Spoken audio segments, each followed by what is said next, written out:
안녕하십니까. 인하대학 경영대학 명예교수 이경환입니다. 이번 시간에는 하나님의 상생과 협력의 원리에서 파우스나 패러다임과 전인격의 완전 자아실을 위해서 자기 정화 역량 기반 자아 정체성과 완전 자아실을 위해서 그 마지막 시간인 PSAD 자기 정화 역량 진단과 자기 정화 역량 개발에 대해서 공부하기로 하겠습니다. 우리는 지난 시간까지 인간에게도 선천적으로 4가지 근원적 자기 정화 역량이 있었습니다. 이것을 개발하게 되면 바로 완전 기능 행동으로 나아간다고 하였습니다.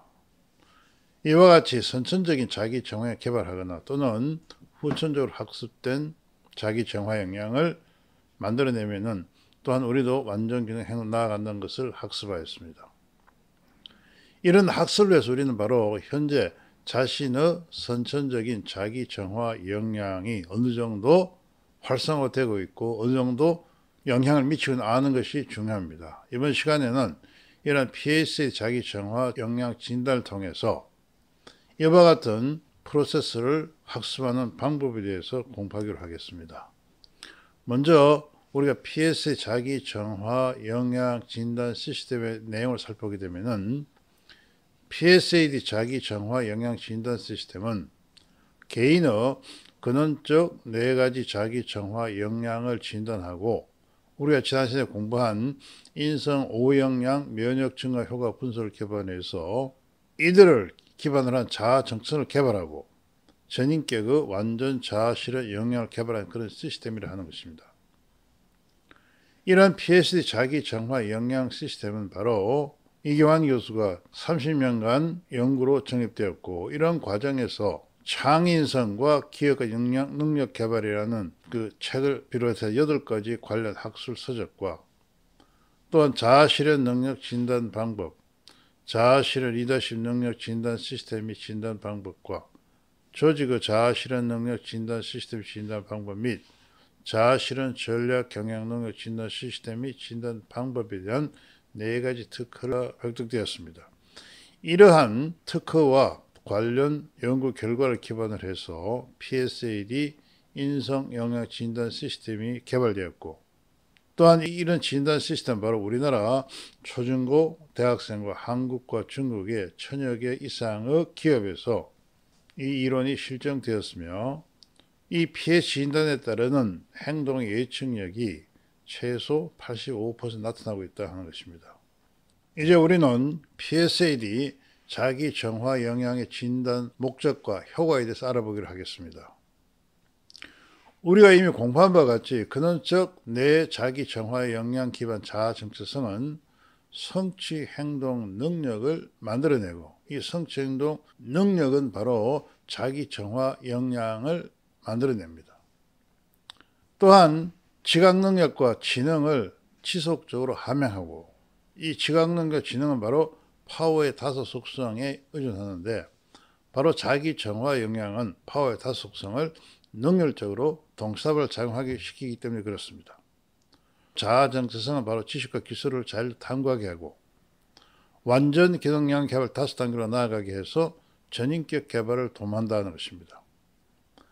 이런 과정을 통해서 우리는 완전 자아실의 역량 함양을 통해서 개인으로 하여금 완전 자아실로 나아가게 하는 프로세스를 만들어냅니다.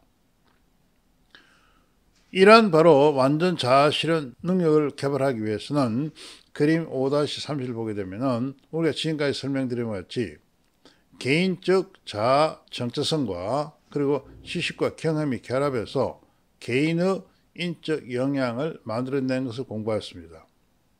이 과정에서 바로 우리가 알고 있는 자기 정화 역량 시스템은 바로 근원적 내 자기 정화 역량의 자아 정체성을 만들어내고 또 우리가 학습한 지식과 경험, 스킬 등을 결합해서 바로 전인격의 완전 기능 역량을 만들어낸다는 것입니다.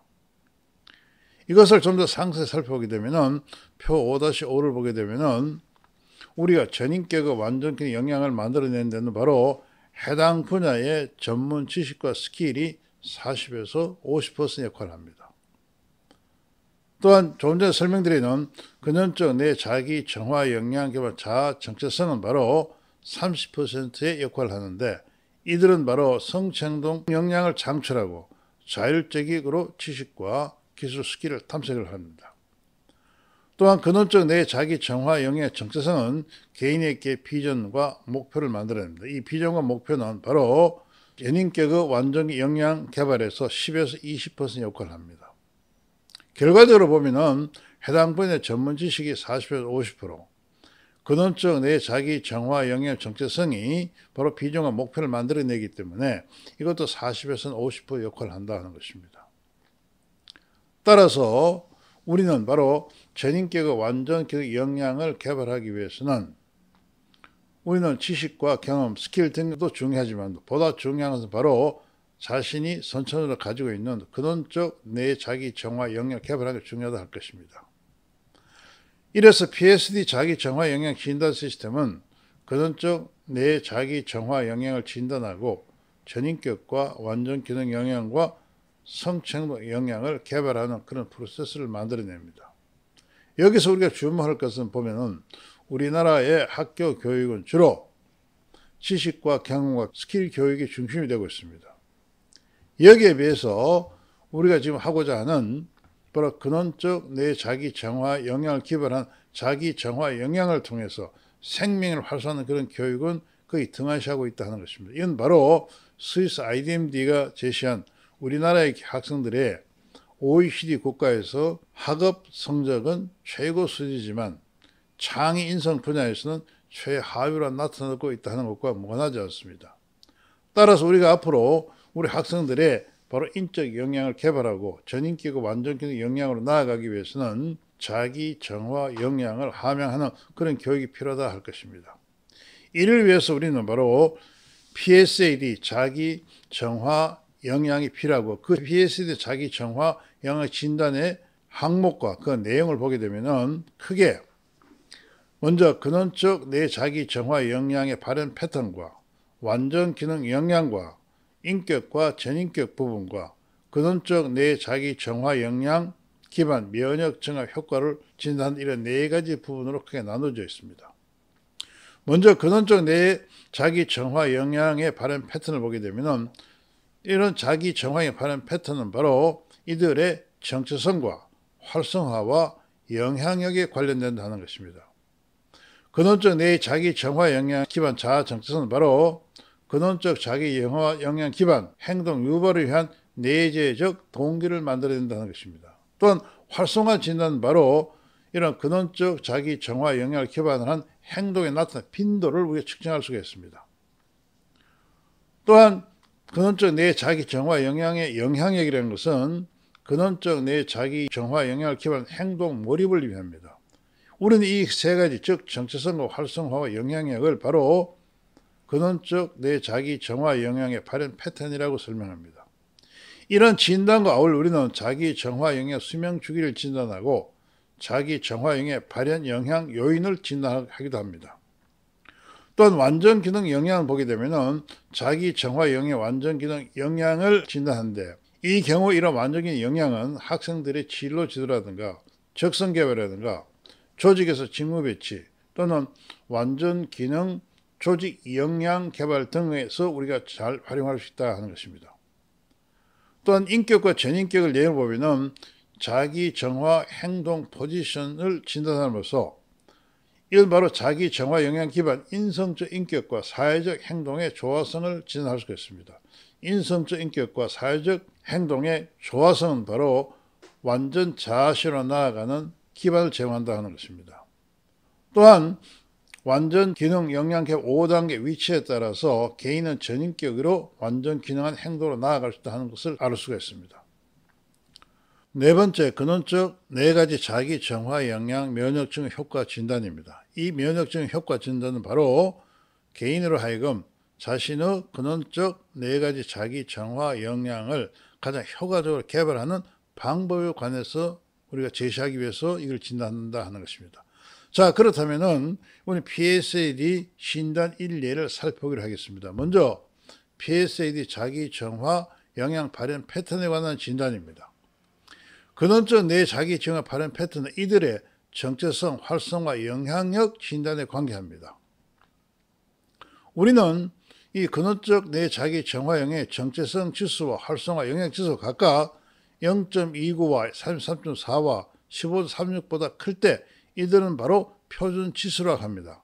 우리는 이 세 가지 표준 지수 값에 의해서 근원적 자기 정화 영향의 수명 주기를 진단합니다. 그 예를 보게 되면은 표 5-7을 보게 되면은 잠재적 단계에 있을 경우에는 바로 이 세 가지의 지수가 모두 표준 지수가 낮을 경우를 의미합니다. 그러나 이 세 가지 지수 중에서 어느 하나 이상의 표준 지수가 클 때 우리는 바로 해당 근원적 자기 정화 영향은 도입 단계에 있다고 진단합니다.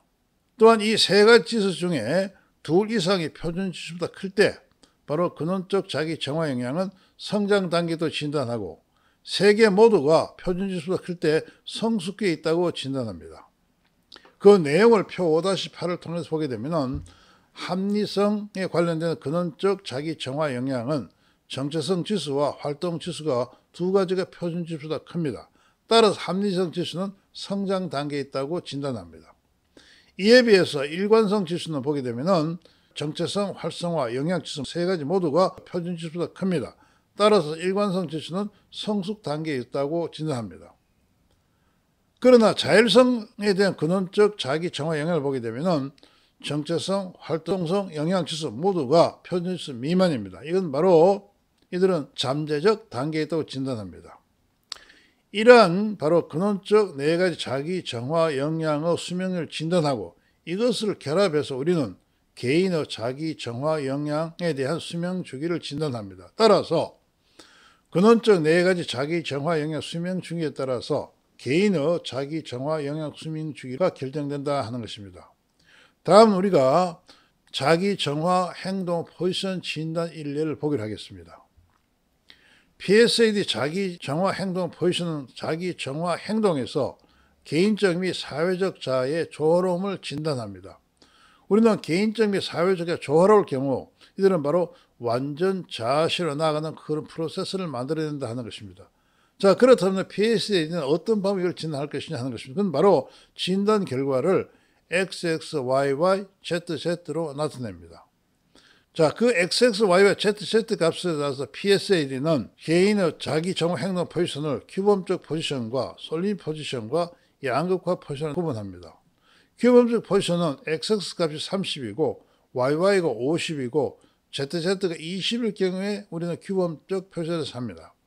이러한 규범적 표시에 접근할 경우 개인적 및 사회적 자아가 조화로운 관계로 나아간다 할 것입니다.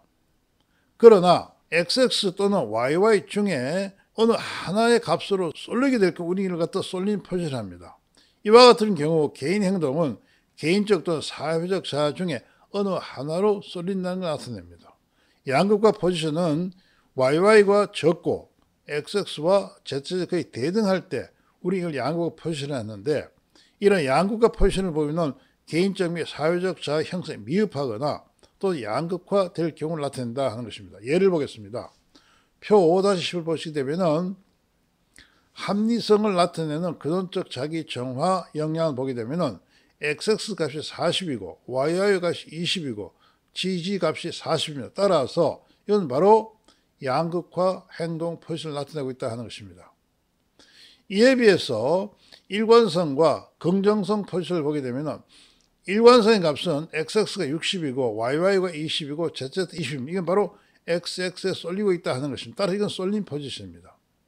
또한 긍정성을 나타내는 자기 정화 영향을 보게 되면 XX가 80이고 YY가 0이고 ZZ가 20입니다. 따라서 이건 바로 이런 긍정성을 나타내는 자기 정화 포지션도 바로 쏠림 포지션입니다. 그러나 여기서 이 쏠림 포지션이 개인적 자아로 쏠리는 것인지 또는 사회적 자아로 쏠리는 것이 하는 것은 바로 여기서는 알 수가 없고 우리는 개인의 의지 진단을 통할 때 바로 어느 쪽에 쏠리는지 알아낼 수 있다 하는 것입니다. 우리는 이러한 개인 행동 포지션을 좀 더 자세히 살펴보게 되면 양극화 행동 포지션은 개인의 자기 정화 영향 발현을 방해하기도 한다는 것입니다. 그러나 규범적 행동 포지션은 완전 자아 실현의 기반을 제공하고 개인적 및 사회적 자아가 조화롭고 영향을 키울 경우 간혹 쏠린 포지션으로 나타나기도 한다는 것입니다. 천재성을 가질 경우 양극 행동 포지션을 보이기도 합니다. 또한 근원적 내 자기 정화 포지션 중에 3개 이상의 규범적 쏠린 포지션에 속할 경우 개인의 자기 정화형에 자율적이나 자생적으로 성장할 수 있다고 판단합니다. 근원적 내 자기 정화 포지션 중에서 지배적 행동 포지션이 없을 경우에 바로 양극화 행동 성향을 보이기도 한다는 것입니다. 자, 그렇다면 우리는 PSAD에 의한 바로 자기 정화 영향을 진단하는 프로세스는 어떨 것이냐 하는 것입니다. 그 내용을 보시게 되면은 표 5-3을 보시게 되면은 먼저 진단의 사전 준비를 합니다. 이 사전 준비는 진단의 범위와 또 진단을 통해서 진단 목표를 설정하는 과정입니다. 이런 사전 준비가 끝나게 되면 진단을 위한 개인의 자기 보고를 합니다. 여기서 우리는 바로 근원적 내 자기 정화 영향 각각이 5개 문항으로 되어 있고 이걸 합하게 되면 모두가 20개 문항이 됩니다. 이 문항에 대해서 개인이 자기 보고를 하게 되면 바로 PSAD는 바로 근원적 자기 정화 영향을 진단하고 이런 진단 결과를 기반해서 인성 오영양 면역 증가 효과 분석을 통해서 개인으로 하여금 가장 효과적인 학습 방법을 찾아냅니다. 이런 학습 방법을 통해서 개인의 학습 목표를 설정하고 그다음에 학습 개발 계획을 수립하고 학습 실행을 통해서 개인에게 근원적 자기 정화 영향 기반 정체성을 개발하는 이런 프로세스를 만들어야 된다 하는 것입니다. 여기서 우리가 주목할 것은 바로 근원적 내 자기 정화 영역 수명 주기가 지난번에 공부한 바가 3년에서 5년이므로 우리는 자신의 자기 정화 능력 개발하기 위해서는 3년 주기로 자기 정화 영향 진단과 개발이 바람직하다 할 것입니다. 또한 PSAD 자기 정화 영향 진단 시스템은 바로 좀 전에 설명드린 바와 같이 4가지의 특허를 기반으로 하고 이것이 모두 AI 기반으로 작성되어 있기 때문에 진단 품질은 바로 AI 기반에 의한 특허 기술과 AI 시스템이 진단 품질을 보증하고 있다 하는 것입니다. 특별히 우리가 관심 있게 가져야 될 것은 바로 개인의 자기 정화 영향을 진단하는 것보다는 어떻게 하면은 자기 정화 영향을 개발하는 것이냐 하는 것입니다. PSAD는 바로 이런 개발을 통해서 자기 정화 영향 개발, 인적 영향 개발 관리에 대한 프로세스를 제시하고 있다 하는 것입니다. 따라서 인성 영향 개발 학습은 PSAD 인성 오영향 진단과 면역 증감 효과 분석으로부터 시작한 것이 가장 바람직하다 할 것입니다. 지금까지 우리는 PSAD를 통한 자기 정화 영향 진단의 그 내용과 그리고 진단 일례를 살펴보았습니다. 우리는 이 PSAD에 의한 자기 정화 영향 진단을 통해서 자신의 생명 활성화에서 완전 자아시로 나아가는 그런 역량을 개발하는 것이 바람직하다 할 것입니다. 오늘 이 강의에 참 여러분께 감사를 드리고 다음 시간에는 개인의 자아 역량과 그 진단에 관해서 공부하는 시간을 갖기로 하겠습니다. 감사합니다. 강의를 마치겠습니다.